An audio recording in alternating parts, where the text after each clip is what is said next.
Alleloia. Dia amin'ny fifany lehibe indray ary raha samy babalala mihaonana amintsika amin'izao fotoana izao dia faly be indray tena koa mihaona aminao eto androany ao anatin'izao fandarantsika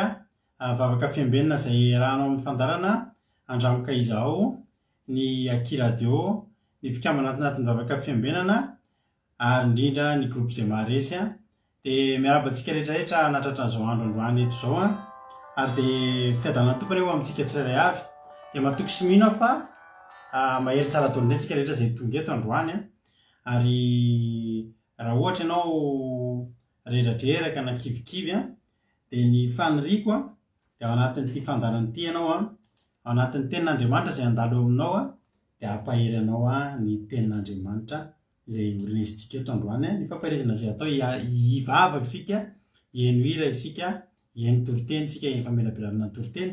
raha androany no vao tonga eto mbola tsy manalaza ny programme izany dia teteny aminao hoe maharetatra amin'ny farany fa tsy kisendrasendra natogavanao teto fa tena misy raha ilan'ny tompo anao dia ho tahiny ny tompony isika tsirairay avy miarabantsika rehetra efa paketo ihany koa ary ranabavy mamindry hitra teto voalohany androany dia menazy ny tsodrano mahafinaritra be hoe tena nitsoka sy ny matavy ane ho afahan'Andriamanitra aminao ary ny ronono dia tena hoe anasanao tongotra ranabavy izany hoe tena hoeniky ny fahasoavan'Andriamanitra ny fahafenonany amin'ny fiainanao ranabavy mami dia tsy horon-javatsoa ianao ary tsy hiandry fiantrana aman'olona akory fa Andriamanitra mihitsy amin'ny anao izay rin'ny fonao mihoatra lavitra anao izay eritreretinao tahiny tompo ary ranabavy mami nanarakaraka azy Lovelitina tahiny Josy Jonathan Razana Monika Fontaine Lalanirina Marina Tiana Eliana Itodrahonysoa Rodine Marie Razana Monika Lovelitina Berta Kadaka tahiny Josy Zikarla Fabiola Zanakandapa ao ihany koa ny Aina Maheno Soa Amboaratsiky Sandra Akonina Erika Raka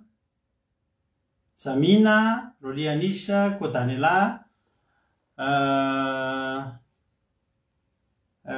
Soameva Zikarla Preta Marie Tojo Mikael Rantalina Marie Charline dia Verselina Bertsava Loni Rarvololona tahiny Jesosy foanafonana isika eto tahiny tompokoa na Babyloni Rodine Marie Andoandry Erika Eliza Tsiala Yama Marijo Mapionina tahiny Jesosy ihany koa Tsiry Amboaramiel Fabiola Zanakandapa Tina Rakoto Arzaka Angela io Tsiry Lantonirina tahiny tompo Mama Valtina Elapetsitato fahamiravatsika fa taiza foana ny Elapetsitato Lonira Arvololonirina tahiny tompo ohatra mbola tsy tadidiko mantsy anaran'izay Loni Arvololonirina Elapetsitato dia faly izay mahitanao ato izany androany dia ao ihany koa Mamy Sirandry Ajasika Patitsy tahiny tompo Melisa Madasava matsy revoaka lirana tamin'izay mbola kely foana izany Melisa izany Soameva Claude Aravelarsoa Andoandry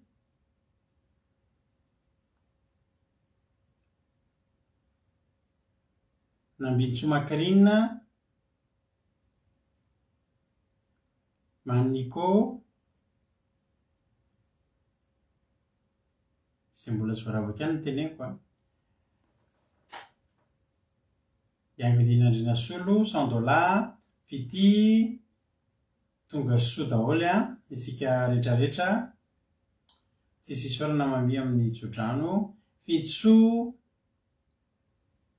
tahiny tompo daholo na rehetrarehetra faly matoky sy mino fa ifampaheritsika androany mialohan'ny zavatrehitra aloha dia andoloantsika ametraka ny fotoana am-pelatanan'Andriamanitra andoloantsika hivavaka ametraka ty fotoany teo ampelantan'Andriamanitra ka andao ampandrotsika nanabavitsika elaela tsy mitondra vavaka teto izy a fa androany anjarany indray no mitondra ny fotoana eo ampelantan'Andriamanitra ametraka ty fotoany teo ampelantan'Andriamanitra ka de andao ary a ampandrotsika ny anabavitsika Lovelytina izy ny vavaka fanombohana amin'ity androany ity mety anaitranao tampoka ny teniny ohatra manaitra tampoka izay mantsy izy rehefa manomboka raha vao izy no miteny eto de andao ary ivavaka fanombohantsika ty aveo a misy filazandra raha kely tsotsotra de hiditra avy hatrany amin'ny hira sy ny tenin'Andriamanitra tany tompo arana vavy Lovely anao a ny fitenenana manona fiadanan'i Jesosy Kristy ho amin'ny pastera sy ho any ankohonanao dia fiadanan'i Jesosy ihany koa amintsika mpiaino tsirairay avy izay tonga manatrika eto dia iara hivavaka amintsika ry Jehovah Andriamanitra tompony maro le tompony fahefana tompony fahatsarano misaotra anao indray izay Jesosy velom-pisaorana anao indray izay Jesosy malalo satria dia lehibe tokoa ny fitiavanao anay Jesosy ianao ilay Andriamanitra tompony fahagagana ankalazaina eto ny anaranao dia ho asandratra eto indray ny anaranao Jesosy satria nitantananao indray ny tontolo andronay iny dia isaoranay ianao zany Jesosy fa noho ianao dia ianao rery ihany mbola mahatonga nyity vavanay ity mbola afaka miteny manandra-peo amin'izao lasotoana zao mahatonga ny lohalika mbola afaka mifototra mandohalika eto manandra-bavaka amin'izao lasotoana zao Jesosy mahatonga ny sofina eo mbola afaka mandre mbola afaka ihaino indray ny teny sy ny antsoantso avy aminao Jesosy mahatonga nyity masona ity mbola afaka mahita Jesosy amin'izao lasotoana zao dia noho ianao noho ny fahasoavanao Jesosy malalo dia isaoranay ianao zany Jesosy hideranay anay sanandrata hideranay ianao hanandratana ny anaranao amin'ny avy indrindra Jesosy izany fahasoavana magaga izay nampisehoanao sy natotrao anay zany tamin'ity tontolo andro ity dia isaoranay ianao zany fitiavana lehibe zany dia ankehitriny izay Jesosy raha ndre ny teninao eto donc ianao hamagy ny isan'ny tokantranon'ny olona tsirairay avy hamagy ny isam-batan'olona ianao dia vanginao indrindrandrindra mpanomponao izay tondran'izany afatra avy aminao zany Jesosy hosolo ny vavany Jesosy dia aoka ny teninao rery ihany voalaza eto Jesosy malalo satria Jesosy malalo efa volona indray izay tsirairay avy anokatra amin'ny fonay Jesosy andray an'izany teny mamy avy aminao zany andray ny anatrao andray ny afatrao Jesosy ho entina indray namakivaky ny tontolo andronay rapitro satria hiambina foana izay Jesosy satria tianay ianao manantenanao izay Jesosy ary miandrandra amin'ny fahasoavanao izay Jesosy sy ny fitongavanao eny amin'ny raha ho alan'andry dia aketraka petraka eo tananao Jesosy ny koneksionay tsirairay avy rehetra Jesosy andeha somatsara aizanay mandrian'izany tenao zany dia aoka hifatoka ny tsirairay Jesosy ny asany ratsy izay mahatonga tsy fifatorana rehetrarehetra dia rohaniny ny anaranao zany Jesosy malala tsy anakery eto tsy anana fahefana eto fa ny fahazavanao rery ihany no hitory eto dia famaizina rehetrarehetra dia rohanay any amin'ny toerana tsy hitahita misy ny maizina sy ny fasana Jesosy malalo dia isaoranay ianao zany dia izay rehetra mbola hoe ny andalana nefa efa mangetaheta iaina an'izao teny izao dia ianao ny tantana ny diany voninahitra anao rery ihany etra amin'ny taloha indrindra ka ho mandrakizay amen alleluia alleluia mankasitraka indrindra ranabavy Lovelytina tamin'ny vavaka matsiro izay nentinao dia Andriamanitra manaka rehepasoavana ne amaly fiteanao tamin'ny andarovanao indray mitondra izany asan'Andriamanitra izany teto tamin'ity androany ity efa andro vitsivitsy sisa dia tonga anatin'ny fivadikanana 3 andro isika izay ho tanterahantsika manomboka amin'ny zoma ho avy izao zoma sabata sy ny lady dia hifady hanina isika izay niditra izay mazoto hiditra amin'izany fivadikanana izany efa no natsangana androany ny groupe izay ho asinany ireo rehetra izay hifady hanina dia efa maromaro ihany izy ny ao ary raha misy aminareo koa mety mbola tsy niteny tampoka maniry hiara hifady hanina aminay manomboka ny zoma sabata sy ny lady 3 andro zany dia aza misalasala miteny amiko dia ampidiriko anatin'ilay groupe misy amin'izy ireo ny sabata ihany mantsika no hiaraka eto hiaraka amin'ny sarababem-bahoaka fa ny zoma sy ny lady famaranana izay tena zava-dehibe famaranana fivadikanana ho anareo izay mpazatra miara mifady hanina aminay dia fantatrareo tsara ny zavatra mitranga rehefa mamarina fivadikanana isika tsy ho teneniko eto inona fa mba surprise fa ho anareo izay mpazatra miaraka aminay eto dia misy zava-mahafinaritra farany tena voame mahafinaritra be ny farany dia manentana anao zany io moa dia fivadikanana tena natokantsika mihitsy hoe tena iomanantsika tanteraka hidirana amin'ny pentecoste ka firy moa zany zao nareo anatin'ilay groupe raha ohatra hoe tenenina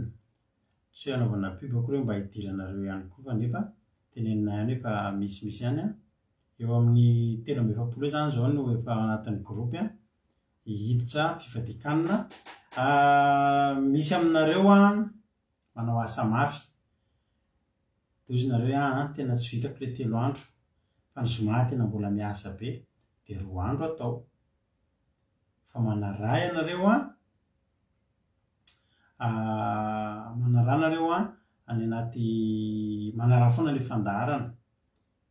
anaty zoom zany de na iny amin'ny toeram-piasana iny de apetao ny écouteur de miaino anatin'le fiainam-bavaka isika fa tena anitsantsika amin'io zay rehetra mety mbola afapetipetena satria ny fanambitsika de averiko ihany ho an'ireo izay mbola tsy mahalala de mba misy manoratra hoe ny fanambitsika ina moa fanambitsika amin'ny Pentecôste zao mba tonga antsika tena hoe hivady hanina mihitsy mandritra ny 3 andro ho an'ny olona izay mety mbola tsy teto hatramin'izay de mba soraty eo amin'ny commentaire hoe inona ny fanambitsika amin'ny Pentecôste zay ho tanterantsika amin'ny 5 juin ho avy zao amin'ny 15 volana alahady 15 volana jona no tanterantsika ny Pentecôste ka de manana fanamby ho tanterantsika amin'io tanjona ngeza be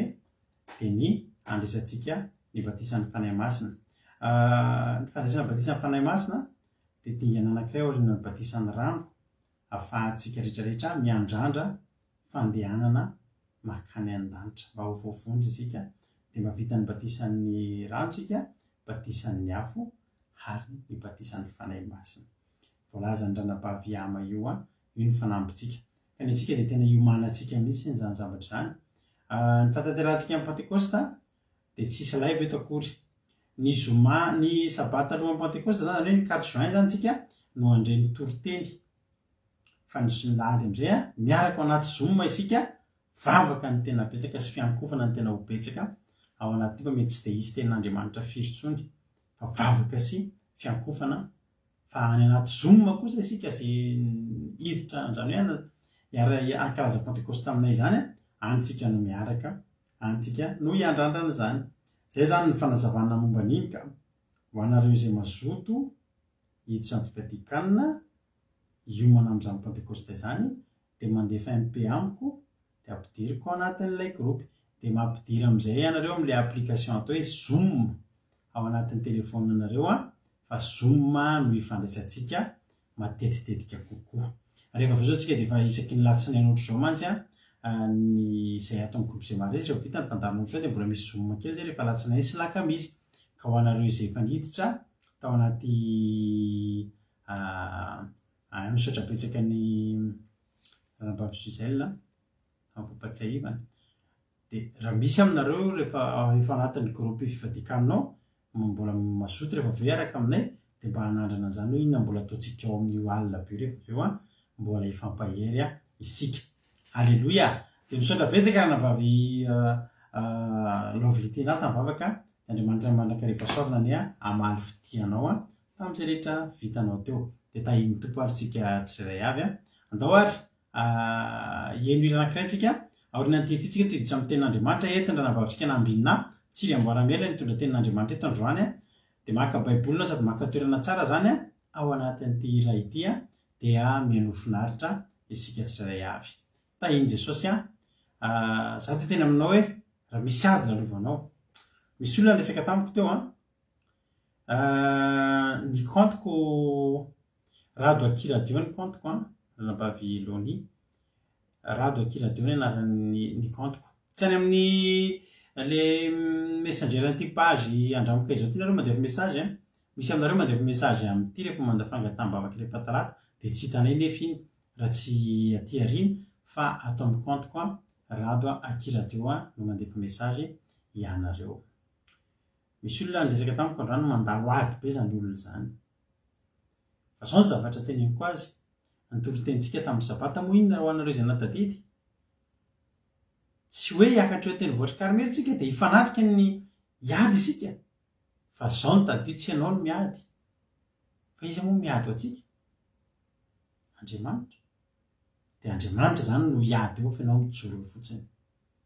de hiady amin'ny Andriamanitra ny mpaminany mibaly ianao zay ale andray miady amin'ny bala Jehova de mampahiran'izany olona zay mandalo ady zany am'izao fotoana zao a Jehova iado anao atolotra anao manokana misy ty ady ity iry ty azafady atolotra anao manokana misy ty iry ty a ianao le ranabavy voandresaka tamin'ny voe mandalo ady mafy iny azakivy zay mivavaka ho anao azakivy fa raha tsy mandalo ady ianao tsy afaka ho hitanao taky ny ahoana ny alebiazan'ny Andriamanitra miara-mandeha aminao ary tsisy hirika afahan'Andriamanitra mampiseho aminao fa lehibe izy raha tsy mandalo ady a lehibe mampirantsika rehetra zay mety mandalondalo ady a atolotra antsika rehetra ty iry ty a Jesosy miado anao a de hitra mitoro tentsika rehefa eo tainy Jesosy daholo ary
miado anao zany a ny zavatra rehetra tokony ataonao de izy manao azy halleloia tsy anao ny miady fa Andriamanitra tena raha tsy mangintsika Andriamanitra tsy mbola afaka miady ny tena natra ianareo angina fa za kosa iado anareo resika rehefa anatin'ny ady a resika anatin'ny olana misy tehiteny aty anatintsika tehiteny aty anatintsika fa za mbola mitenintsika hoe andao angina azo atao na de sarotra aza manoloana ny ady a manoloana ny vavan'ny olona, manoloana ny zavatra tenen'ny olona, manoloana ny fanenjehan'ny olona, manoloana ny zavatra be dia be. Misy fotoanao te hiteny, misy fotoanao te hanazava. Fa za tena ny teny anao, azo ataoko nefa na mangina. Za tena ny teneniko anao rehefa na malala. Ijoriko avimbelona aminao fa matetika ao anatin'ny ady. Misy fotoana, za taloha rehefa misy zavatra tsy maharesy lahatra, ady hevitra na misy zavatra hifamarina amin'olona, dia misy fotoana tena tsy hoe misy fotoana fa tena tsy manaiky mihitsy mandra-pivoaka anao hoe misy miteny hoe ianao marina. Fa zany efa mbola teteny aminao androany manao hoe andaontsika amelan'Andriamanitra hiasa. Mampirena mihitsy ilay anabavin-dretsaka tamin'ny teo mandalo ady. Fa zao tena teneniko anao raha nabavy hoe tsy irery ianao. Arak'ilay iriny hoe tsy irery angenao misy mitondra mbavaka anao e. Ary aza-kivy courage fa io Andriamanitsika io ohatry ny eritreretin'ny olona tsy mihetsika io, ary ny retsika mieritreretra ohatry ny zay zary Andriamanitra. Fa kalmy fotsiny fa mihetsika Andriamanitra, tena mihetsika Andriamanitra ary dia eo tahiny tompony itsika rehetra. Misaotra ny aina mahitsy soa fa tsara iny iriny mampahery iny iriny. Izay mbola tsy narabaiko rehetra, Marie-Jo Ranabaviliana artisanat de Madagasikara, Andrenia Suzel, ny Kamamtina, tonga soa, dia Asefo Miray, tonga soa ianao zay efa nitan'izany anaran'izany teto. Amboarantsika tahiny Jesosy, Chantela Birozoty, tonga soa koa, dia maritatra amin'ny farany Ranoroso Olga, hitako tokoa Ranabavy Geneviève Nandriamananjara, dia tahiny tompo iza koa zay ngamba mbola tsy voaravako raha misy any ambony any tsy voateniko dia lako tsingy.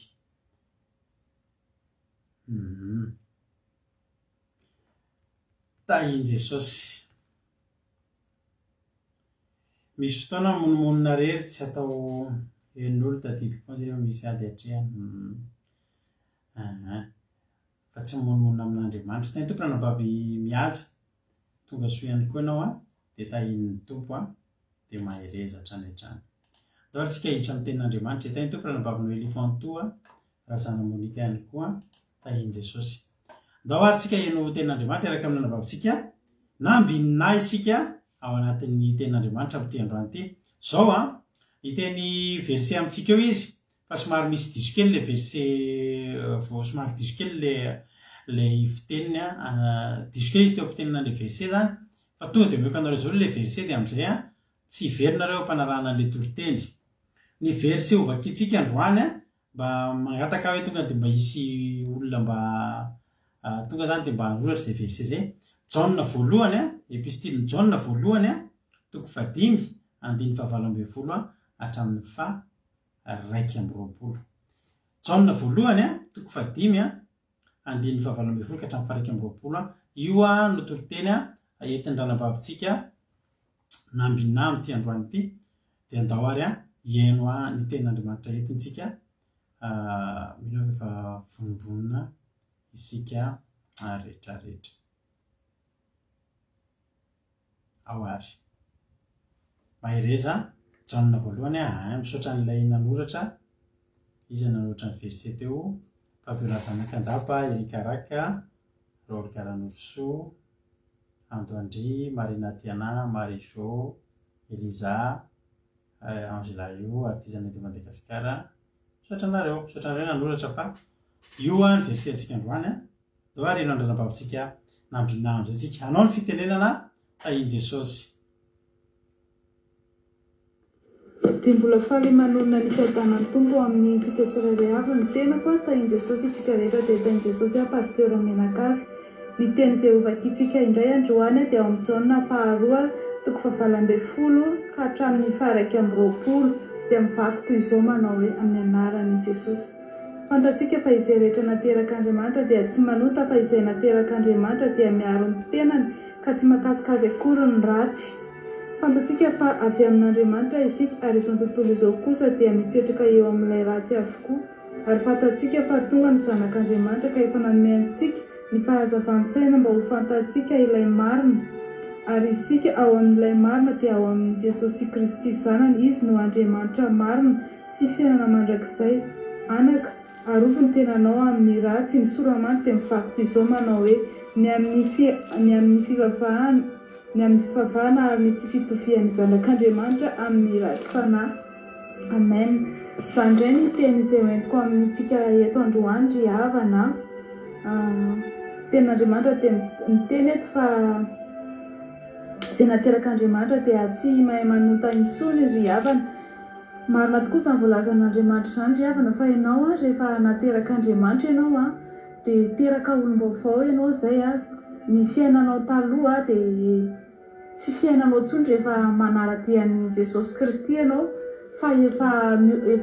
fahateraham-baovao indray ny iainanao, fa tsy ilay fiainanao taloha izay nahafantaran'ny maro anao. Mety hoe inona ny fiainanao taloha nahafantaran'ny maro anao, kanefa ianao efa nanaratian'i Jesosy dia efa vonona izany ianao niala tamin'izany fiainanao faratsianao tamin'izany fotoana izany dia efa fahateraham-baovao ry havana no hita eny aminao. Dia toy izany ny fiainan'ny zanak'Andriamanitra ry havana rehefa nanaraka an'i Jesosy izy dia nisy fiovana.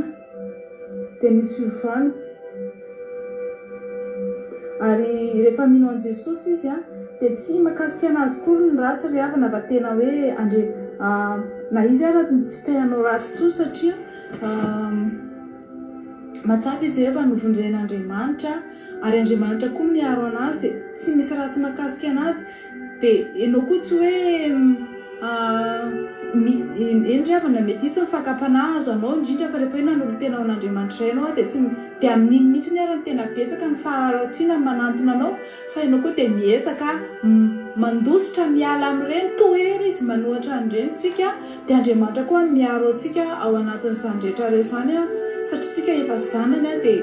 tsy mahay manota intsony tsika fa miaro antsika izy dia tsika koa manao ezaka tsy ho tafiditra amin'izay. Ary eo amin'ny 9:20 dia miteny fantatsika fa avy amin'Andriamanitra isika ary izao tontolo izao kosa dia mipetraka eo amin'ilay ratsy avokoa. Dia avy amin'Andriamanitra isika ry havana. Andriamanitra no nifidy antsika. Rehefa averiko foana hoe rehefa nanaiky nandray an'Andriamanitra ianao dia zanak'Andriamanitra ianao zay avy aminy ianao tsy sy fandraisanao amin'ilay ratsy intsony, tena hoe tsy misy intsony. Fa izao tontolo izao kosa no mipetraka eo amin'ilay ratsy ry havana. Izao tontolo izao tena fantatsika mihitsy moa izany ry havana fa izao tontolo izao dia tsy misy an'Andriamanitra izao. Jerevy ny hoe inona ny zavatra malaza amin'izao tontolo izao ry havana dia tena tsy misy avy amin'Andriamanitra ry havana fa tena hoe avy amin'izao tontolo izao. Dia ianao rehefa manaradia an'Andriamanitra mino an'i Jesosy dia tokony tafasaraka amin'izao tontolo izao ianao, tokony tsy ho an'izao tontolo izao intsony ianao fa velona ianao dia ho an'Andriamanitra. Maty ianao ry havana dia ho an'Andriamanitra. Mandeha ianao matory mitoetra dia ho an'Andriamanitra daholo ny fiainanao. Mety hoe inona ilay izao tontolo izao ry havana, mety fitiavam-bola, mety fijejojejoana, mety ihany koa fiafinafonana ry havana izany. Dia efa anisany hoe izao tontolo izao ary izao tontolo izao izany ry havana dia zavatra malalaka be izany tsy voafehy ao anaty trano anankiray izany, tsy voafehy ao anaty efitra izany fa tena hoe ngeza be malalaka be izany izao tontolo izao ry havana. Dia ianao rehefa tia vola dia lasa manao foana manao zavatra tsy fanao. Hitantsika ireny zavatra ireny miparitaka eny amin'ny tambajotra ireny noho ny fitiavam-bola dia lasa manao foana zanak'olombelona. Dia izay mahatonga an'Andriamanitra mamefy antsika hoe tsy mipetraka eo amin'izao tontolo izao tsika ary marina ny tenin'Andriamanitra. Dia tenin'Andriamanitra ry havana dia marina foana ny tenin'Andriamanitra ary izy manamarina ny tenany foana. Ary fantatsika fa tonga ny zanak'Andriamanitra ka efa nanome antsika fahazava-tsaina mba ho fantatsika ilay marina ary isika ao amin'ilay marina. Dia tsika efa nafantatra fa efa tonga Jesosy Kristy dia rehefa tonga Jesosy Kristy dia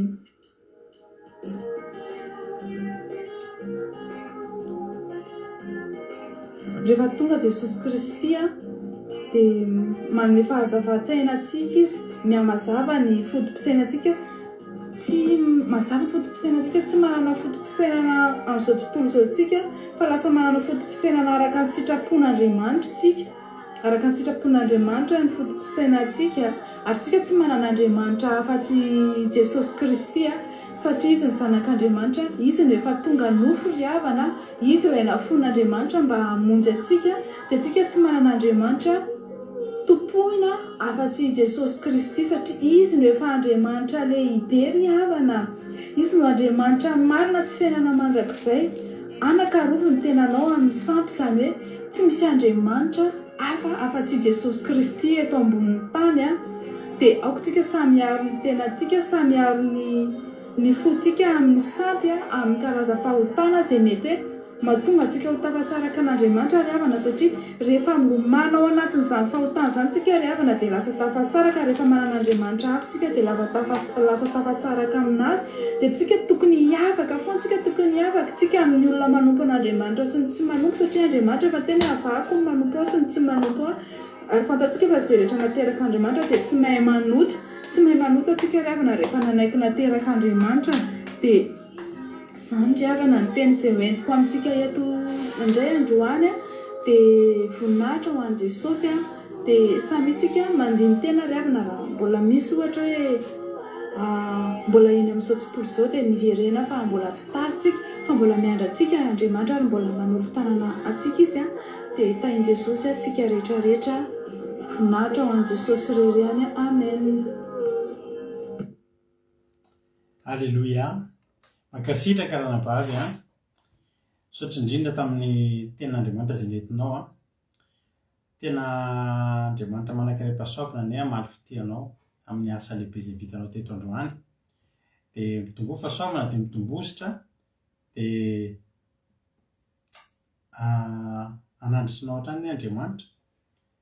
dia ametraka anao hosolo vavany mandrakariva ranabavy na ambinina. Dia misaotra antsika rehetra ihany koa izay mankasitraka an'ireo ankizitsika mandray anjara ireo fa afa-kasitrahana avy aminareo dia mampahery an'izy ireo hatrany. Mankasitraka tahin'i Jesosy tsika rehetrarehetra. Izabo izay mbola tsy voaravako ireo ny amboantsika ny tenin'Andriamanitra. Nirina Rodriguez tahin'i Jesosy,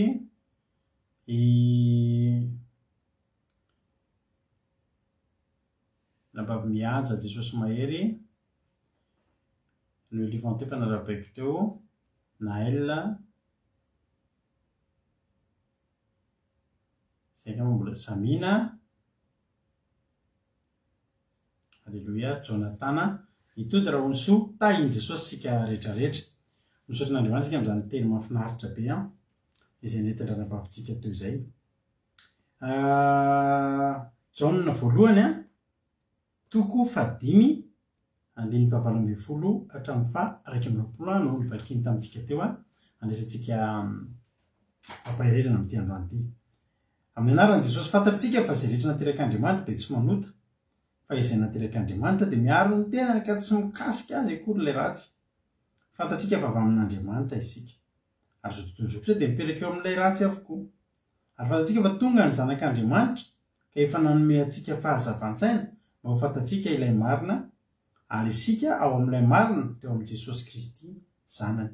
Izy no Andriamanitra marina sy fiainana mandrakizay. Anaka arovy ny tenanareo amin'ny sampy. Halleluia. Amen. Izay rehetra nateraka Andriamanitra dia tsy manota. Amen. Ny hoe olona nateraka Andriamanitra, nateraka olombelona aloha tsika. Za zao nateraka dadanay Rakotosalama Théodore, Jean-Luc Arty sy André Narson Faraperline, izay narany dadako sy ny mamako. Nateraka ry zareo fa kosa rehefa avy nateraka ny nofo dia nanana endriky ny nofo dia nandeha amin'ny ara-nofo dia nisaina amin'ny ara-nofo dia nankafy ny ara-nofo. Fa rehefa avy eo kosa, alleluia, nateraka Andriamanitra isika. Petera voalohany toko voalohany 1:20. Hoy ny ten'Andriamanitra hoe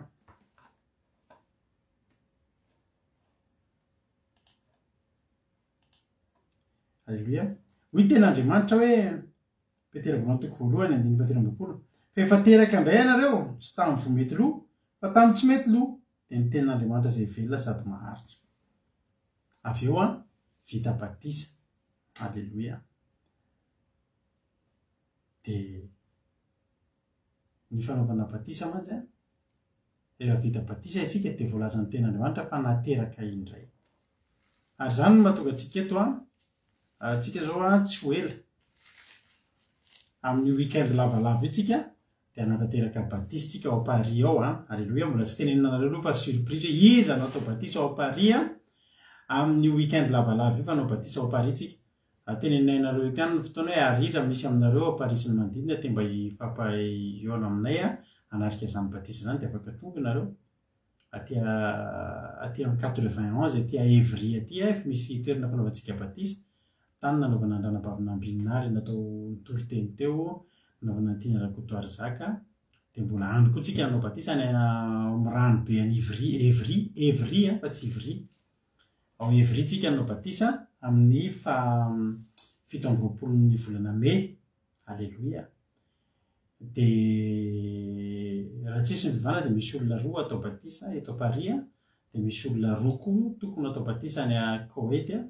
amin'ny tany Arabo. Alleluia. Ny ahatonga antsika ho voalaza zany hoe naterak'Andriamanitra dia tsika efa vita batisa.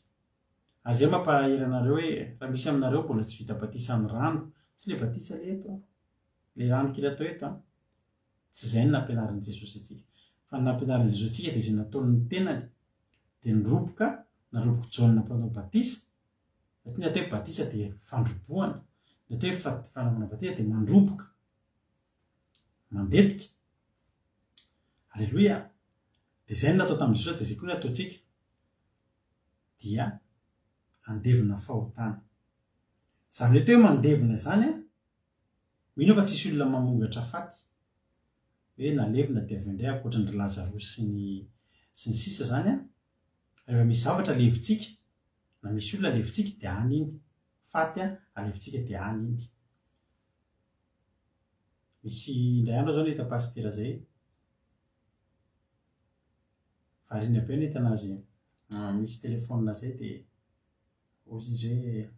teo izy ariko ty telefônina ity fa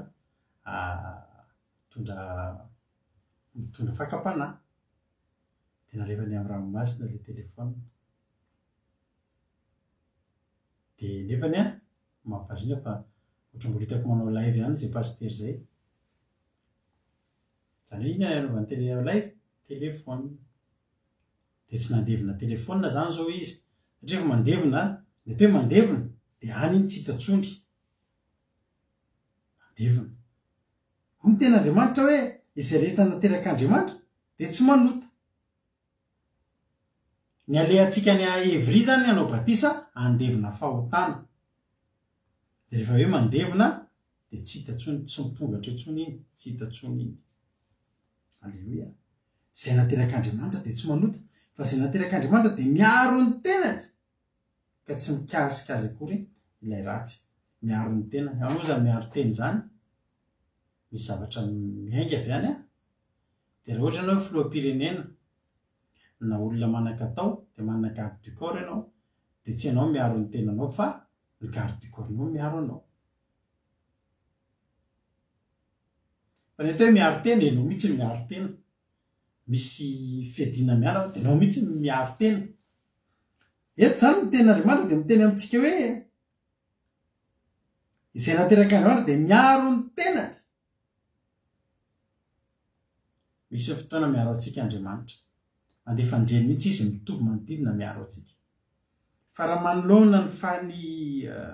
ny faharatsiana, ny fahotana dia mila miaro ny tenantsika isika. Le miaro tena eto dia ohatra izao. Ohatra hoe te hivoaka sigara tsika dia fantatsika fa ratsy ny sigara tsy nitoka satria mamotika ny tempolin'Andriamanitra reny tsika dia tempolin'Andriamanitra dia na dia atoka ary zany ohatra ny hoe taranak'ilay mpiragasy hoe Ramilsona Besigara dia tsy izany hoe tena izay efa taranaka Besigara ihany dia tsy miaro ny tenanao ianao aza miandry mihitsy hoe misy tanan'Andriamanitra hipaika ny sigara iny aminao fa ianao mihitsy ny miaro ny tenanao amin'ny sigara tsy hisy tanan'Andriamanitra mihitsy anakona ny telefoninanao tsy hijerenao zava-poana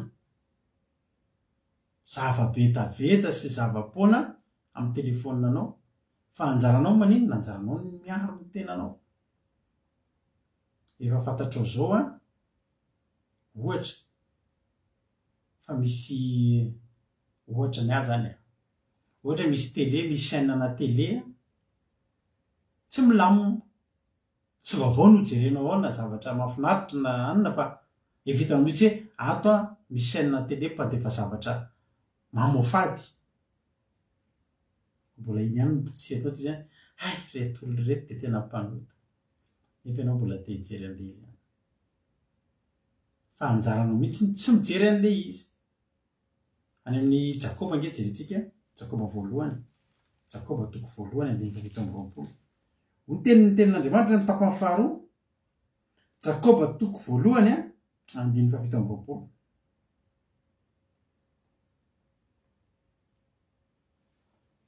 Nge vakiko hatramin'ny andiny fahina amby roapolo mihitsy hoe Jakoba toko voalohany andiny fahina amby roapolo raha misy manao azo mivavaka nefa tsy mameno vavany fa mamitaka ny fony dia zava-poana ny fivavahan'izany olona izany mila mifehy vavatsika zany rehefa mivavaka izao ny fivavahana madio sady tsy misy loto eo anatrehan'Andriamanitra ray dia mamaky ny kabody sy ny mpitondra tena amin'ny fahoriana sy ny miaro ny tena tsy hisy petipetina avy amin'izao tontolo izao hitanao anjarantsika ny miaina ny tapany bia Ranabaverika Jakoba toko voalohany dia ny fafito amby roapolo tapany bi fa tsy tapany a zafady inona ny fivavahana tena madio sy tsy misy loto anatrehan'Andriamanitra ny fiarovantsika ny tenantsika tsy voapetipetina amin'izao tontolo izao fantatrao zao fa zao tontolo izao mahavoapetipetina nefany izahanao ihany no mitsofoka ao za rehavako malalako za misaotra an'Andriamanitra misaotra an'Andriamanitra lehibe any amin'ny fitantanany fiainako zao zavatra tantarako anareo ty za zany eo anivon'ny asako dia zao ao anatin'ny condition nidirako amin'ny asako zao mihitsy dia zao tsy mahazo be resaka amin'ny mpiara-miasa somary mitokana zay mihitsy ny hoe ao anatin'io poste nomenana io zany dia maromaro moa zany le zavatra nilaina amin'ny poste iasako amin'izao io hoe dia anisany anankirangizabe tsy mahazo be resaresaka amin'ny mpiara-miasa satria za zany dia misy zava-miafina maro ampanaovina na hoe secret maro hoe na ny zavatra hoe ny mission ampanaovina anazy tsy hoe zavatra ratsy tsy hoe zavatra ratsy zany tsy hoe manao ratsy akoa za ampiasana fa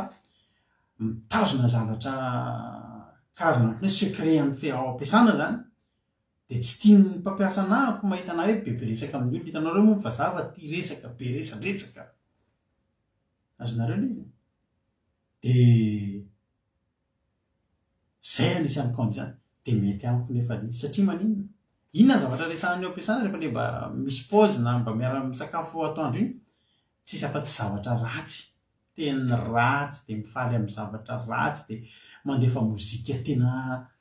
le mozika tena le tsisy fandrenesana tsisy ninona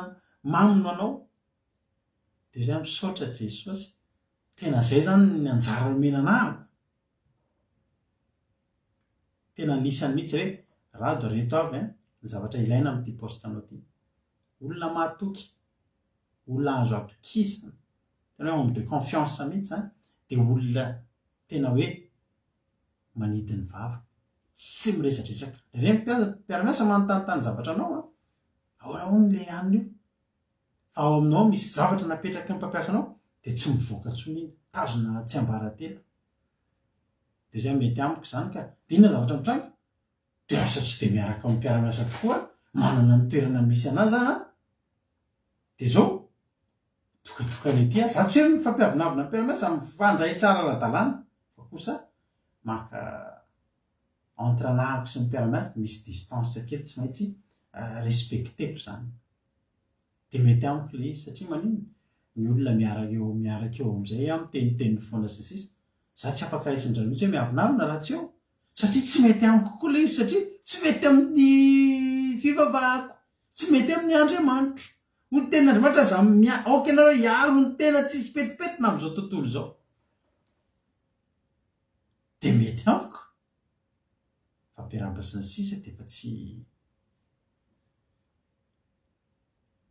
halleloia misy olona ampiasana anay mijery fotsiny ny fidiran'ny mpiasa hoe amin'ny firy anina ny tonga amin'ny firy anina ny tonga fa ny atsy azo jerena za tsy afaka jerena satria zao tsy fantatry zareo mihitsy hoe amin'ny firy amin'ny miditra avy taiza io makaiza io mialohan'ny hidirako miasa fa misy zavatra mety hafa nataoko tsy ny sisa de mahafinaritra misy fotoana raha tara miditra miasa fa tsisy olana ny fiainako halleloia de mihinako sokory zareo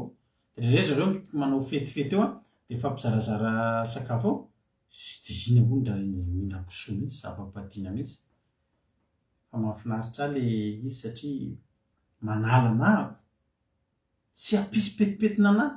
teny ratsary zareo mifampitantara zavatra mamoafady sy ny sisa za tsy ao anatiny tsy miinterese anazy zany ary raha tsy makeo tsy obedin'ny mpampiasa ana mihitsy fa vao me point ngeza eo aminahako hoe irado tsy de mifandray aminareo halleloia arovan'Andriamanitra ryavana malala androany zany teteny aminao fa anjaranao io tsy miandry an'Andriamanitra ianao hoe mba arovy Andriamanitra amin'ity fakapanahy fa anjaranao miaro ny tenao fantatrao fa fisy fakapanahy de tsy makany ianao halleloia zay le izy azotsika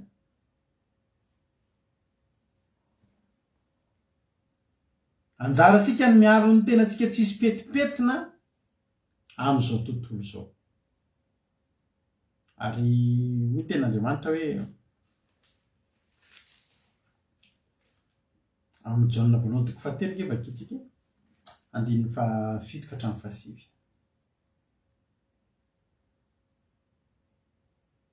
zao zany atao hoe tsy manota zany Jaona voalohany toko fahatelo 7 nge vakitsika anaka aza vela isy amitaka anareo izay manao ny marina no marina ary io tsy marina eo anatrehan'ny olona fa ny marina eo anatrehan'Andriamanitra misy olona mety mandiso anao misy olona mety tsy manome rarona anao ary mety tsy hitan'ny olona eny aminao mihitsy ary manao marina ianao fa ny zavatra mahafinaritra de zao amin'Andriamanitra zay manao ny marina no marina zay manao ny marina no amarina halleloia zay manao ny marina eny marina tahaka azy tahaka an'iza izy le azy raha vakitsika io le teny hoe anaka aza vela isy amitaka anareo zay manao ny marina eny marina tahaka azy manina le azy ny atao grand A Andriamanitra ny tenenina amin'io eny aza vela isy amitaka anareo zay manao marina no marina eny manao izay eny marina tahaka an'Andriamanitra andiny favalo zay manota de avy amin'ny devoly satria ny devoly manotatra amin'ny voalohany fantatrao zany hoe manota ianao de tady ty tsisy avy amin'Andriamanitra fa avy amin'ny devoly tsy misy lainga masina zany andeha anao lainga masina tsika fa avy amin'ny devoly daholo ny zavatra rehefa tsy avy amin'Andriamanitra izao no nisehon'ny zanak'Andriamanitra de ny andrava ny asan'ny devoly ny asany maizina eo amin'ny fiainantsika zany efa tonga Jesosy halleloia andrava izay rehetra tsy an'Andriamanitra izay rehetra nateraka Andriamanitra ny tsy manota io le nateraka indray ny tenenina teo satria ny vony ny toetra ao anatiny ary tsy mahay manota izy satria nateraka Andriamanitra zany tsy mahay manota zany a mikavivy mihitsy tena tsy hainao mihitsy ny manota hoe iverina hiteny ratsy zany ianao a iverina hiteniteny foana fiteny tsy mihaja rehetrarehetra zany a sadaikatra tsy vitanao tsy hainao tsony miteny an'izany tanao mahatonga an'io io tsy hoe le mandeha fotsiny ohatra manao zavatra ianao manao bricolage kely anao dia mikapoka fantsika eo dia ny tananao voadona eo ny ahitana an'le izy hoe tsy mahay an'le izy tsony ianao indraindray anao raha mbola tsy voafora tsara ny lelanao dia voateninao daholy a ny anadahany reny mpianakaviana sy ny havanao rehetrarehetra dia ohatran'le amin'ny rehefa le manao bande dessinée tsika dia rehefa mitendry azy dia misy sarina famaky dia misy sarina tselatra dia sarina rahona dia sarina karandoha teny ratsy voadona zany ny tananao dia ny zavatra tokony ataonao io any tsy hoe rehefa tsika ohatr' izao tsika miresaka ohatran'ge fa raha lasa nambamana halelao hamena rahavavy a fa io a le tenen'ny ten'Andriamanitra io tsy hainao tsony le izy voakapoky ny maro to tamiko ka antanao dia mba tsy hainy sosy eo fa tsy miteny an'le sarisary ny zavatra be dehibe tsony ianao fa misy amintsika efa mpanompon'Andriamanitra mbola voatenitsika daholo zao zavatra rehetra voatenitsika taloha mbola haintsika tsy enjery le izy tsisy latsaka na litera ray ary ny anina ela zao Jesosy ny atsony misy olona hafa mienjera tena zavatra hafa ny voateniny a hoay misy toy an'le hoay misy fotoantsika miaraka amin'olona dia ny olona manao fiteniny tsy milamina dia vetivety kely tsika dia to dia molonao anatin'le teny tsy milamina dia mbola haintsika le izy fa ny zanak'Andriamanitra tsy hainao tsony mihitsy zany alleloia rehefa nateraka indray tsika dia tena tsy haintsika mihitsy tena tsy haintsika izany miverina miteny ratsy zany tsy haintsika izany miverina miteny ratsy zany rehefa namaratra za zao taloha tamin'izaho mbola voanomboka ny bavaka mbola tsy voafora ny foko fa misy fotoana rehavana mbola famaly aman'olona mbola mitady anao tontondry aman'olona misy ale miklaksonna reny le miklaksonna malaza fataontsika malagasy hoe tiandafy rehefa fanena samby gasy dia mbola manao ny klaksonna ohatry ny teny ratsy iny tsy tatiny haiko mihitsy ny atao an'iny taloha dia rehefa misy manao an'iny dia tena tonga dia tena ohatra ny mihitsy azo fa zao a rehefa voafora ny fotsika dia tsy haintsika tsony zany tsy problème antsika raha teo konge zany Jesosy nge rehavana ny teny tamintsika mandefery na dia amin'ny tsy rariny azy nefa tsika indraindray a le zavatra mbola rariny ihany fa tsika tsy mahay mangina ao anatin'le izy fa za dia tena amintsika androany hoe ny zanak'Andriamanitra tsy manota tsony satria tsy ao anatintsika tsony zany tsy ao anatintsika tsony zany vo zany ny vo ato anatintsika efa voan'ny fibebahana efa vokatry ny fibebahana dia olom-baovao dia toetran'Andriamanitra alleloia andaontsika tena hanao ezaka hiovana fa raha tsy manao ezaka tsika dia tsy ho haintsika mihitsy ny tsy hanao an'izany zavatra rehetra fantatsika fa zay rehetra naterak'Andriamanitra dia tsy manota fa zay naterak'Andriamanitra dia miaro ny tenany ka tsy mikasika akory ilay ratsy fantatsika fa avy amin'Andriamanitra sika ary zao tontolo zao kosa dia napetraka eo amin'ilay ratsy avokoa fantatsika fa avy amin'Andriamanitra sika ry havana Andriamanitra dia masina alleloia misy pastera nanao baolina be dia le any ambony terrain moa dia misy le mifamely reny kala izy a match entre pastery tena zavatra tena nisy ty tantara teneniko anao ty a tena tantara tena nisy tena nisy tany Madagasikara izy ty dia misy lalao baolina kitra dia pastera daholo no anivo fiangonana zany dia pasy be dia be pastera nanao tao dia misy an'le mifanisy reny moa za moa tsy mahay baolina mezany mifanisy reny anaty dia vo pastera dia efa tezitra izy loha mbola tsy naninona ihany fa vao mekory resy izy tao anatin'le baolina dia zao amin'izay ny tenen'ny pastera vity zay ny an'Andriamanitra vity zay ny an'Andriamanitra atao amin'izay n'olombelona sady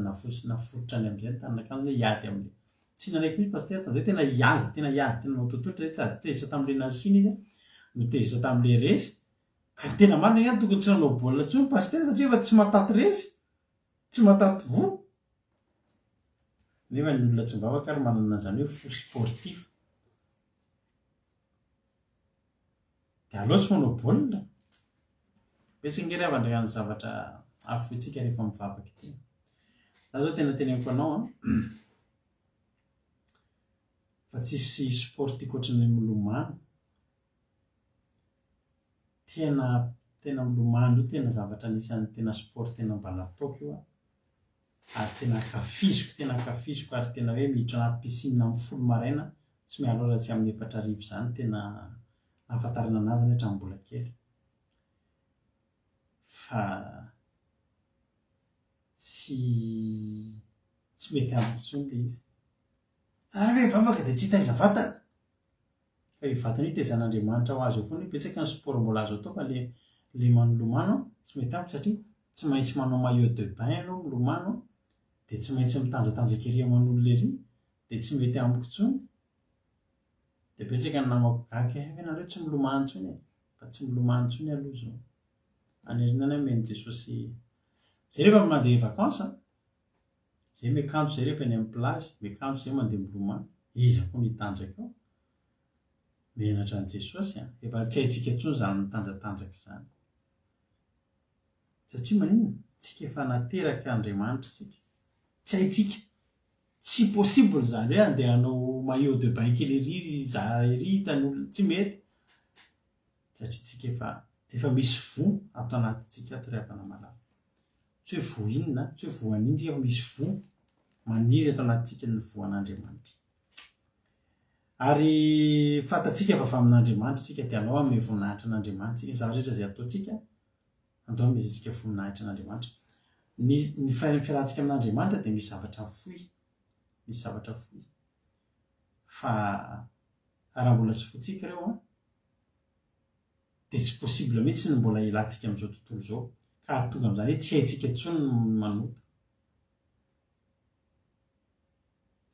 rehefa eo amin'ny toerana anankiray ianao raha anatina tontolo feno olona mampime ianao dia tsy maintsy hampime koa ianao raha anatina tontolo miaraka amina tontolon'olona malahelo lava ianao dia alahelo lava ihany koa ianao anatina tontolon'olona jejo be ianao tsy maintsy ho lasa jejo be ihany ianao tsy maintsy dia aleo tsy makany tsotra be ny tenin'Andriamanitra samy miaro tena tsisy ho fampetipetena na azo avy amin'izao tontolo ary ny ivaditsika anina amin'ny zoma sabotsy lahatra ao dia mba ilantsika amin'izany ampihitsana an'izany fampetipetena an'izany alleloia ianareo ireo zao raha nabava ireo tokony tsy hainareo intsony zany manao zipo fohy zany tokony tsy hainareo intsony satria efa zany foana tenenantsika eto ary tena avy amin'Andriamanitra ianareo ao zao tokony tsy mahay manao an'izany pataloha jeans rovidrovitra zany intsony misy lamody vaovao mivoaka be zao hitanareo hoe ny lamody mivoaka amin'izao misy an'ilay kiraro ohatrany efa le narina any anaty kiraro efa narina any anaty any ambany gony tsarobao reny dia efa le misy ohatrany lomotra ohatrany efa tsisy niny efa tokony harina reny ndray zao mivoaka vaovao ary lafo be dia hoana le pataloha jeans vaovao be dia tsy maintsy mbola entina rovitina andoavam-bola rovirovitina aloha zay voalohany za dia teny aminao efa men'ny olona vorokitsaina efa men'ny devolovoronkitsaina olona amin'izao fotoana izao fa mbola tsy tonga saina ihany ny akanjon'i Jesosy zany ry havana tena teneniko anao tsy misy vitrana akory ary zany ny akanjon'i Jesosy mahavariana tsy misy vitrana ohatrany dia azo toetra ity zao dia misy zaitra iny dia ity mitambatra amin'ilay avany ariana dia misy zaitra ny akanjon'i Jesosy tsy ohatr' izany fa ny akanjon'i Jesosy vita tenina dia ny akanjon'i Jesosy tonga dia anankiray tsy misy tatapitrana zay mahatonga ny akanjon'i Jesosy teo ambony hazo fijaliana fa teo ambony hazo fijaliana tsy afaka ny zarazarain'ny mpiambina fa ny lokana dia ny anankiray zay maharesy tamin'ny lokany mahazo n'ilay akanjo ny akanjon'i Jesosy tsisy rovo zany tsisy hazo tatapitrana satria tsy men'Andriamanitra fa vitantsika ary zanak'Israely raha nandeha teny amin'ny tany efitra sady tsy mivotony tongony no tsy rovotra ny akanjony za de variana foana mahita an'izany hoe renao misy mpanompon'andriamanitra izy mivady ndray teteaka misy ny olona patalojinina rovotra akanjo rovovotra akanjony zao tontolo zao men'andriamanitra fafantsika mena akanjo milamina tsara akanjo rotodrotika reny ny mazo meniny de volon'olona am'izao fotoana zao ary tadidio fa rehefa any amin'ny fahaverezana de rotodrotika ohatr'ireny daholo de voninga ty zavatra tsara zany ary avanina ny vidianako an'ireny hoe akanjo rovotra sy tsy mety amiko reny hoy ny ten'andriamanitra andiny faharoapolo adin'le fahasivambifolo hoe fantatsika fa afa amin'andriamanitra tsika ary zao tontolo zao kosa de mipetraka eo am'le ratsy avokoa zany eto am'zao tontolo zao ty de ratsy avokoa matotsika sen'andriamanitra miala eto am'izao tontolo zao de ratsy avokoa nareo zay mambaneno an'le hoe izy zavatra mivoaka rehetra eto am'izao tontolo zao zay tsy an'andriamanitra de ratsy avokoa nareo efa neno an'le tiktok labelo le misy an'le challenge ana tiktok hoe labelo am'izao fotoana zay marika an'izany tsy avy amin'andriamanitra zao zany ho ten'andriamanitra hoe zay mipetraka izao tontolo zao koa de mipetraka eo am'le ratsy avokoa zany hoe ratsy avokoa hainareo ny momba n'lay challenge ana tiktok am'izao labelo le mahazo ny ankizy tanora rehetrarehetra ny ankizy kely sy ny tanora zany zao malaza challenge ana labelo ana tiktok zany hoe manana labelo zany ny vehivavy de isaky malahelo ony zany isaky misy zatra mampalahelo de hosorana labelo ny vavy tsary zany fa mahaly tamy ray aman-dreny androany de manao tiktok de hosorana labelo le de iny labelo ray iny tsy arina iny foa ny ampiasaina de tapahana kely ko isaky ny misy alahelo de zao isaky ny misy alahelo de sady anaovana le izy nanapahana kely anaovana de ampanana isaky misy ratrapony zany de anaovana iny de anapahana kely de zao rehefa tapitra tanteraky iny labelo iny de mamono tena mbola tsy hainareo ve zany zavatra zany malaza be zany am'izao malaza be zany am'izao zay zao ny zavatra mitrano de inona ny zavatra trany amikiropaka amin'ny fanjakana am'izao fotoana zao satria zao possible ho betsaka ny ankizikizy vavy kely andeha hamono tena rehefa lany iny labelo iny satria zay le challenge isaky malahelo zany olo zany teto zany zao de nisinao teny marary taminanareo de anaovako le labelo anaovako tiktok de iny zany fa nanao de tapahako kely rehefa avy manao de lany tanteraky iny rehefa lany tsisy azo ampiasaina ntsony de mamono tena am'izay zay le izy tsy avy amin'andriamanitra eto am'izao tontolo zao daholo ny ahitana an'izany zao tontolo zao kosa de mipetraka eo am'ilay ratsy avokoa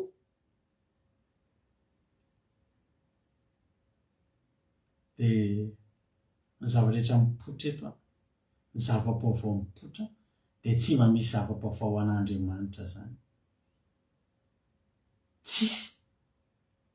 eny fa na de anivon'ny atao hoe fitoriana teny aza de misy zava-baovao mivoaka zany tsy avy amin'andriamanitra tsony misy pastera zao ohatra hoe mampandro ny vehivavy ao izy lehilahy de ampandrona ao am-piangonana ny boridana iny vehivavy de ampandrona hoe ampandrona ranomasina rano hoe voasina de am'izay mady taiza ray manatao am-bebolo misy an'izany eto am'izao tontolo zao ahitana an'izany rehetrarehetra zany izao tontolo zao kosa de mipetraka eo am'le ratsy avokoa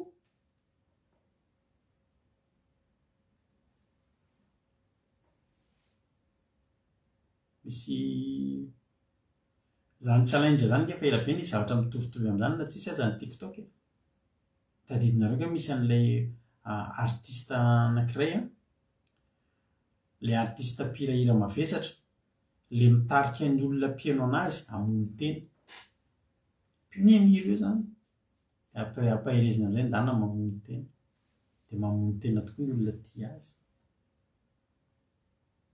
zavatra ratsy eto am'izao tontolo zao daholo zany tsy andriamanitra zany zao tontolo zao de mipetraka eo am'y ratsy avokoa de zavatra rehetra mitranga de ratsy avokoa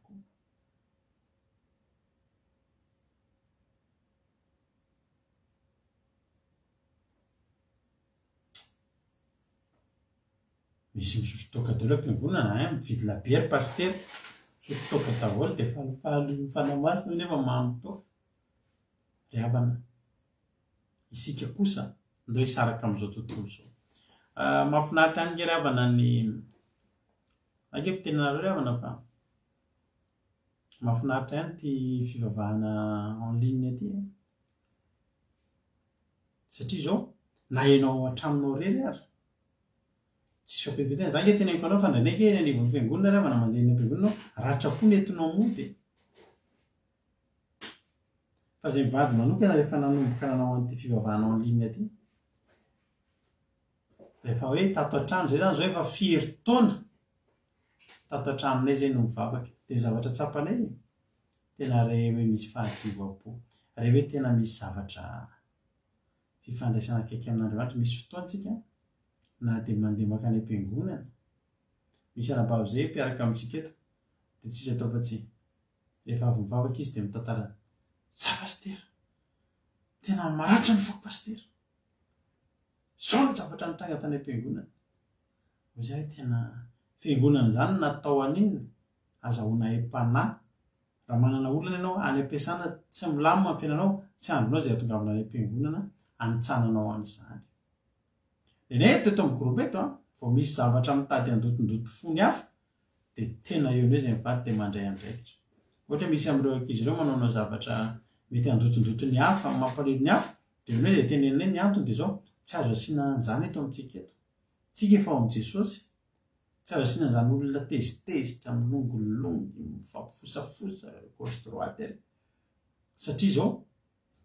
tontolo zao ahitana an'izany andaosika amorona tontolon'Andriamanitra tsisy an'izany alleloia hoy ny Galatiana hoe Galatiana toko voalohany Galatiana toko voalohany andininy faefatra izay nanolotra ny tena no fahotantsika nafahany atsika amin'izao miarabelona amin'ny ratsy fanahy zao araka ny sitrapony vakiko hatramin'ny voalohany Galatiana toko voalohany andininy voalohany Paoly apôstôly tsy avy tamin'olona fa avy na tamin'ny alalan'ny olona fa tamin'ny alalan'i Jesosy Kristy sy Andriamanitra iray izay nanangana azy tamin'ny maty mba amin'ny rahalahy rehetra izay ato amiko mba mangy ny fiangonana te Galatia ary ho aminareo ny fahasoavana sy ny fiadanana avy amin'Andriamanitra iray sy Jesosy Kristy tompontsika izay nanolotra ny tena ny fahotantsika hanafahany atsika amin'izao miarabelona ratsy fanahy zao araka ny sitrapon'Andriamanitra iray tsika ho azy ny voninahitra mandrakizay ho an'ny Paoly Jesosy tonga mba hanala atsika amin'izao miarabelona amintsika amin'ny ratsy fanahy zao dia mitondra antsika anatina tontolo za tena mitenanao fa tsy mampanina ny mitokatokana rehefa mivavaka ary ianao aza malahelo hatramin'ny vavahako dia niala tamiko to raha ianao mahita anisan'ny namako raha mahita anisan'ny namako taloha ianao ohatrany tsisy tsy namako ny olona rehetra fa be namana be fa rehefa nivavaka ohatr'izao tsy zany niala tamin'ny namako ohatra hoe zahako no naninona fa na ny namako lasa tsy mahazo aina ntsony tsy mety amin'ny olona ntsony ianao hoe inona ntsony zany le ataonao hoe iteniteny olona hoe ny olona mbola misotro sa iteniteny olona hoe ny olona mbola mitsangajanga dia tsika tsy mandeha amin'ny lôzika mihitsy io ianao zay ty za dia tsisy namana ntsony dre za rery sisa ka Jesosy mihitsy ny manala atsika amin'ny mpiarabelona amin'izao miarabelona ratsy fanahy zao alleloia ny tanjon'Andriamanitra ngery havana dia mba hanana antsika an'izany hoe araka le teniny vakina teo mba hahatonga antsika ho naterak'Andriamanitra dia tsy mahay manota intsony andininy faharoapolo fa atsika fa tonga ny zanak'Andriamanitra ka efa nanome antsika fahazavan-tsaina mba ho fantatsika ilay marina natongavan'i Jesosy dia hanome antsika fahazavan-tsaina zay zao vao eo anjara tamin'ny ankizy tao amin'ny groupe zavatra mitranga ny Afrika eo anivon'ny fanompoana eo anivon'ny asa fanompoana dia petsika zavatra mampalahelo izay mitranga ary tena voafitaka ny olona amin'izao fotoana misy pastera zay zao ao Afrika ao saika mifitanareo iny zareko tamin'ny ankizy tao le izy ohatra ny ofana manao masia dia le manao akinga tanana be reny dia ohatra hoe marary anao tonga aminy dia asiany mandovy voly de mody misy mamosarona de voaka avany to de misy voanjavatra avy ny an-tanana nefa le voanjavatra mety afaty ny tanan'akanjo zay ty no milatsika eo amin'ny tanany de faly riny io le mivoaka avany le efa fitaka le izy zava-mahafinaritra anaty izao betsaka aloha ny olona voafitaka amin'izao fotoan'izao fa ianao io tsy tokony ho isan'izany so ianao io zany zao tokony manana fahazavantsaina satria ianao nandray an' Jesosy Kristy ilay marina halleloia de rehefa misy zavatra mitrango ohatr'izay to de fantatrao hoe tonga de anao malala hoe tsy izy ty de anao malala misy fitaka ato anatiny tonga de fantatrao tsy voany zany tsy le voan'Andriamanitra izany le fruit zany tiako tena tsy le voany filazantsara marina zany Jesosy ihany nanome atsika fahazavantsaina mba hahafantarantsika azy tsy ingeravina torika tsy nalala mihitsy izy zany Jesosy zany za izy ianao kristianina fa ny tena marina be dia be ny olona tsy mbola mahafantatra ny atao hoe kristianina azonareo ohatra zao hoe misy atoko politika any Madagasikara zao tsy hoe miresaka politika sika fa andresako ohatra akaiky fotsiny tsy asisika commentaire be dia be zavatra teneniko ty fa tsika tsy miresaka politika eto fa ohatra fotsiny hoe any Madagasikara zao misy atoko anankiroa ngeza be bahana be ao Madagasikara de ny atoko TGV sy ny atoko TIM de ianao zany raha miditra atoko TGV ianao de fantatrao ny zavatra rehetrarehetra maha TGV anao loko orange iza le filoham-pirenena le folohan'ilay fikambanana inona le zavatra de aon'le anankiray indray TIM de fantatrao hatramin'ny couleurany hatramin'ny zavatra atao ny zavatra resahana hatramin'le mpitarika fa tsy hoe any amin'ny TIM ianao de manao leve ohatra zao ianao na manao orange tsy fantatro koa inona na ary amin'ny orange ianao no tiriririririry ohatr'izay zany zavatra tegna tsika tsy miresaka politika fa ohatra itiko itenenanao le izy hoe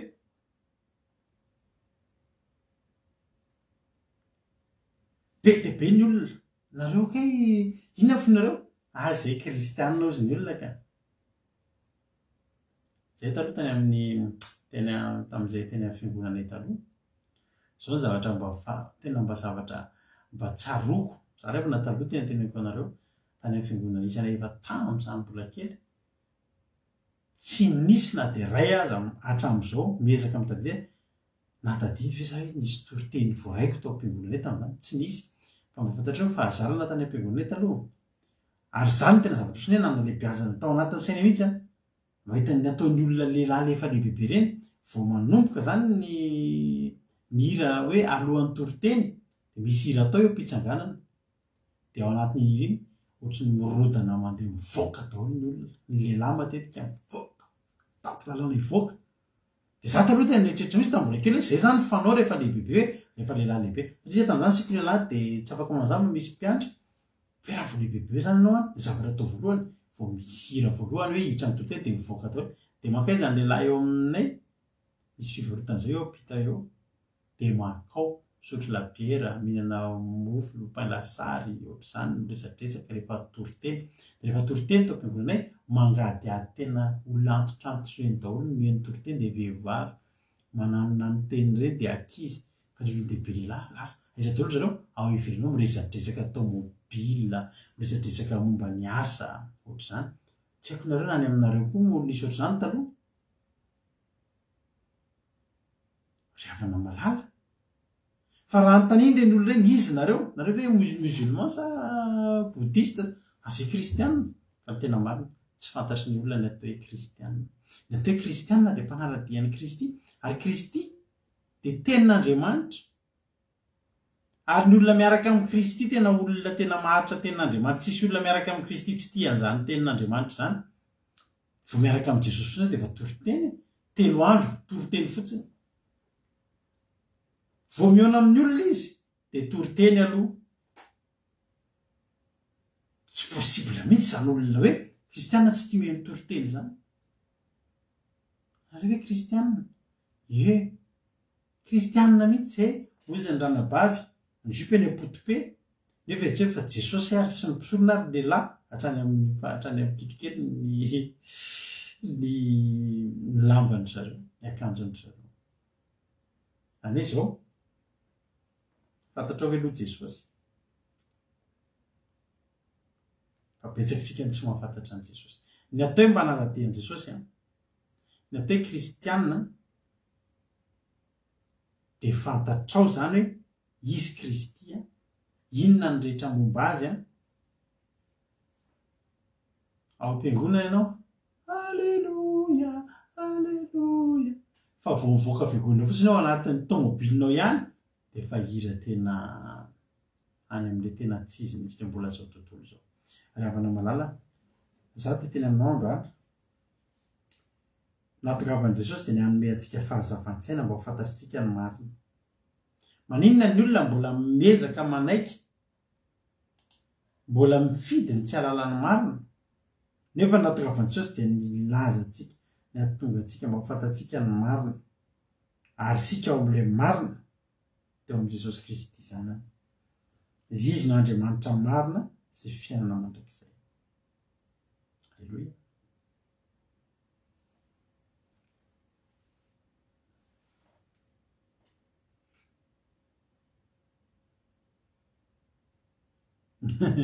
matory rehefa toriteny matetika ohatrany zaho tsy tena miezaka inona reo azao ba de toriteny mbariako tao am'izany fa tena tsy misy tadidiko nareo satria tsy nihaino toriteny le toriteny iny matetika rehefa ny fiangonana tsy haiko nareo ohatr' zany ny fiangonana-dehibe misy efa ohatra hoe 10 minitra na 10 minitra vao mihoatra de monomono misy oloatra monomono ohatry misy lalomango am-piangonana lava loatra de misy dekona ray misy moa mandeha makeny mitondra taratasy kely hoe lava loatra ohatrany to amin'ny entana ka ny toriteny eto amintsika eto zao lava loatra foana ny toriteny fa isaorinan'Andriamanitra efa manomboka maka fitenin'Andriamanitra hoe toriteny ndray mana toriteny 10 minitra zany tsy de misy zavatra mety voaray ny lava loatra nefa tsy mety fa ianao mila tena tia mihaino toriteny ianao tia miditra anaty fotoam-bavaka ianao sotra nareo aloha fa maromaro nareo mandefa mesazy amiko eto hiditra anaty hiditra anaty fifadikanina fa raha kristianina ianao de mangetahita fotoam-bavaka ianao rovina misy fotoam-bavaka ahoana ny tokony atao alleloia totahiny tompany atsika rehetrarehetra ataotsika andao aloha tsika tsy hanota de andaotsika hiala am'izao tontolo zao de andao raisitsika jesosy le fahamarinana na mpiseho atsika nampianatra atsika ny fahamarinana ary indrindrindrindra arovy ny teninareo amin'ny sampy paritaka be zao ny sampy am'izao fotoana zao miparitaka ny sampy ny sampy zany de zao zavatra anankiray omenao toeran'Andriamanitra zay ny atao hoe sampy mety ho tapakazo mety ho vato mety zava-mananainy mety sarisarina biby sarisarina olona mety ny vadinao mihitsy ary misy olona iravana ny vadiny mihitsy ny sampiny vo ivadiny ny kitikitia misy anabavy ohatr'izay mihitsy tatao marara foko ilay vadiko jesosy narary ny fony hisaraka amin'Andriamanitra 3 andro izy misy fotoanareo vadinareo iovy de sampy le vadiko zay le vadiko zay ny vadiko vadika sampy mihitsy ny vady arovy ny tenanareo amin'ny sampy ninona endrika sampy hitokisanao mihoatra no Andriamanitra de sampy izy zay andevony ianao misy raha ho atao raha tsy mian'ny antso-panandro tsy azonao ny hainao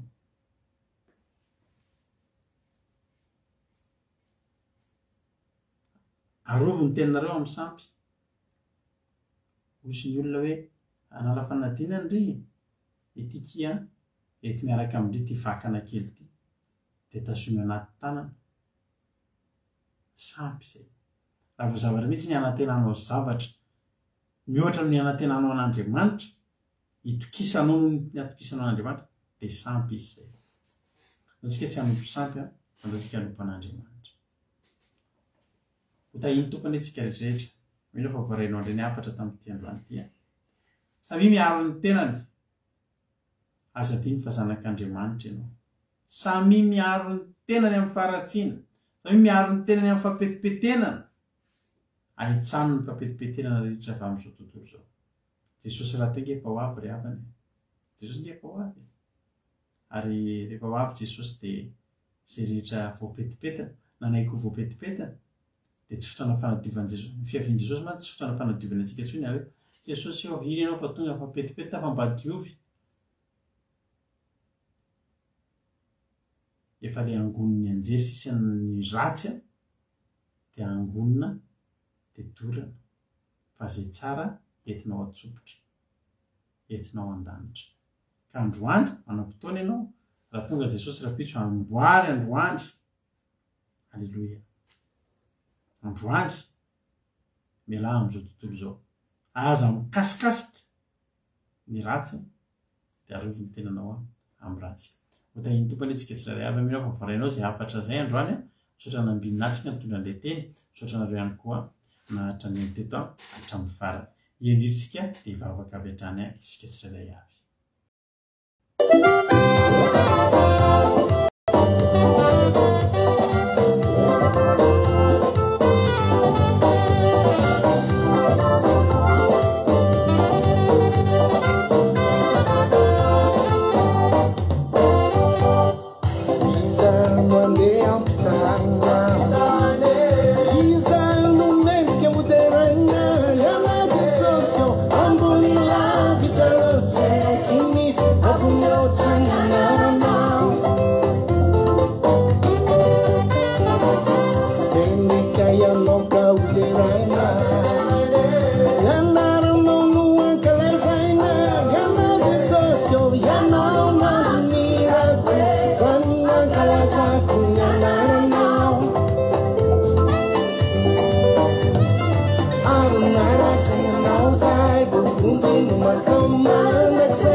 Fanangana nani matari fanane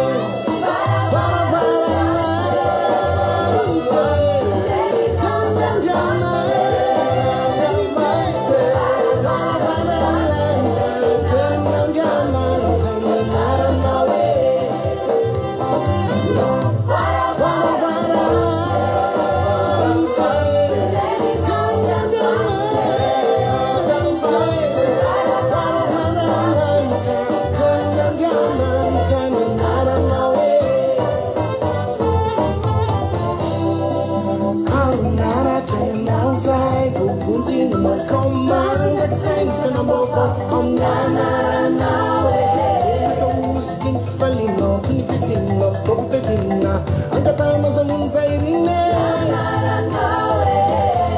fandamignananzay mikorotane fiatanana sy fanavotane fanavazana ny fomba fisainane fananganana ny matiary fanane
J'ai gagné plus de 4 minutes.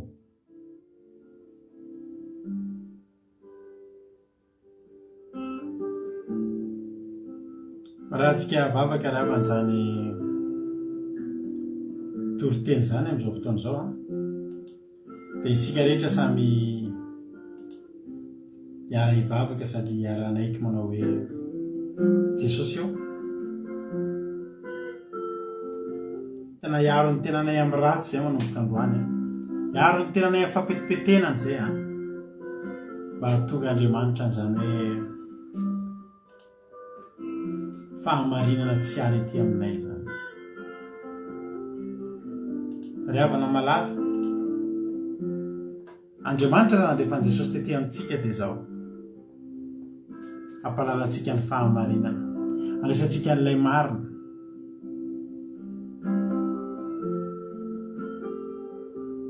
androany a ny hanomezantsika voninahitra n'Andriamanitra dia ny fihetezantsika tsy anaiky ho voafitaka intsony tandremo sao voafitaka fa maro ny fitaka amin'izao fotoana izao ry havako malalako ary tena teteny aminao aho fa ny devoly tsy misangy amin'izao fotoana izao fa tena mandrovitsy ny devoly mandrovitsy ny devoly miezaka ny devoly amin'izao fotoana izao mamitaka ny olona amin'ny lafiny rehetra andaontsika tena hoe ametraka eo am-pelatanan'Andriamanitra mihitsy hoe zay Jesosy tsy anaiky izay ho voafitaka raha manala ny tenantsika misitaka amin'izao tontolo izao tsika dia tsy ho voapetipetana raha tsika mbola tsy mafoy an'izao tontolo izao tahaka ny vadiny Lota ry havana na dia efa navotana aza dia tsy nafoy ka mbola nitoditodika tany amin'ny Sodoma sy Gomora tsy te hahitanao hoe hivadika sira eto amin'ity zao tontolo izao ty ianao ka ny olona hiakatra fa dao tena apetrakintsika mihitsy zany hoe izay nateraka Andriamanitra dia tsy manota ary efa teraka indray tsika izao a dia andao raha izytsika ny natongavan'i Jesosy teto amin'izao tontolo izao fa ny andravany asany maizina mba tsy hahafahan'ilay ratsy mahakasika atsika intsony tsika kosa ao anatin'izany hiezaka isan'andro isan'andro hiary ny tenantsika tsisy fampetipetenana avy amin'izao tontolo izao arovy ny tenanao manomboka androany arovy ny tenanao manomboka androany rehefa hitanao mihitsy hoe zavatra tsy ara-panahy dia elao ry havana na dia ny hira enotsika aza indraindrayntsika mbola mihaino hiran'izao tontolo izao ihany raha mahakasika anao misy fanahy miasa ao anatin'ny hira-pivavahana enonao mahakasika ny fonao mampahery anao dia aza dinonao fa mba misy hery miasa koa anatin'ny hiran'izao tontolo izao reny. Rehefa niterenintsika teo fa zay rehetra eto amin'ity zao tontolo izao ty dia ratsy napetraky ny devoly avokoa dia hitandrina isika. Jesosy io arova izay, arova izay tsirairay avy reto Jesosy satria tena hoe efa ratsy zao fiainana zao. Zay Jesosy tena tea hitoetra amin'ny fahamarinana, hitoetra amin'ny fahamasinana. Tsy te ho voapetipety eto amin'izao tontolo izao ty satria ndao zay mba tsy voaray raha tonga ianao. Arova zay Jesosy, arova ny tsirairay avy aroko zany teny zany tena hiletika tsara ty anatin'ny fosiny sainay dia mba tsy ho hainy intsony zany hanota izany. Raha misy olona mbola tsy vita batisa eto Jesosy dia reseo lahatra amin'ny alana fanainao masina izy ireo mba hiditra amin'izany ranony batisa zany mba hateraka Andriamanitra indray. Misaotra Jesosy malala. Voninahitra dia ho anao hatramin'izay dia mandrakizay. Betsaka ny tsy voalazako teto nefa raha izay voalazako ihany Jesosy ny tanteraka dia maty antoka izay. Fa tahio Jesosy mba tena hoe anao an'izay mihoatra lavitra ny eritreretiny reto anao mihoatra noho izay ny eritreretiny tsirairay avy reto no ataonao Andriamanitra. Ho vokatry ny toriteny androany ho voninahitry ny anarany irery. Misaotra Jesosy malalo. Halleluja. Amen. Ivavakantsika amin'izao fotoana izao amin'ny firenena, ndao ampandrosotsika nabavintsika $100 ivavaka ho an'ny firenena. Tany tompo ary nabavi $100 anao ny fitenenana. Tany tompo pastera dia tany tompo tsika rehetrarehetra zay naharitra azy ny ento ivavaka fiambenana ity dia mbola hery ivavaka antsika amin'izao fotoana izao. Ry Jehovah Andriamanitra renay zay tsara indrindra ao dia faly misaotra tsy mideranao zay satria mbola noho ny fahasoavanao natozo ao anay, noho ny fitantananao anay rehetrarehetra mbola napahana ny iain'ny teninao Jesosy malalo satria raha ny sitrapony devoly dia tsy soanam-potoana iain'ny teninao zahay Jesosy fa noho ny fahasoavanao Jesosy malalo mbola naheny teny taminao sy ny fananarana taminao zay androany ty Jesosy malalo dia isaoranay anao izany teny izany Jesosy malalo. Anao anie Jesosy malalo hikasika ny rehetrarehetra Jesosy io ampamoa zany teny izany ho lasika amponay rehetrarehetra Jesosy satria anao Jesosy efa tonga teto ianao Jesosy malala andeha monjy anay Jesosy andeha hanafika anay Jesosy amin'ny aizina mba ho tonga zanak'Andriamanitra amin'ny lalan'ny ranao Jesosy malalo. Tehirizonay rehetrarehetra zay nienjany teny izany Jesosy mba hisarika amin'izao tontolo izao satria teninao milaza hoe raha tsy misarika amin'izao tontolo izao zay dia lasa fahavalinao Jehovah Andriamanitra. Tsy te fahavalinao zay Jesosy dia arovonay rehetrarehetra rehetra Jesosy malala mba tena hoe tsy hanota zay Jesosy satria zay efa nidiovinao Jesosy ary tsy lasa rehetrarehetra Jesosy tena hiroso amin'ny batisa fibebahana Jesosy malala dia sotranao zay Jesosy amin'izany teny izany Jesosy malala. Anao ny ndresy lasa ny rehetrarehetra Jesosy ary amin'izao fotoana izao kasoranay ianao raha afaka vahako ny firenena zay tsy miafina aminao zany firenena zany Jesosy malala. Hitanao toerana davitra rehetrarehetra zay firenena zany Jesosy dia hoentiko eto anatrehanao zany dia mangataka ny endra-ponao Jesosy hijery ny firenena Jesosy malala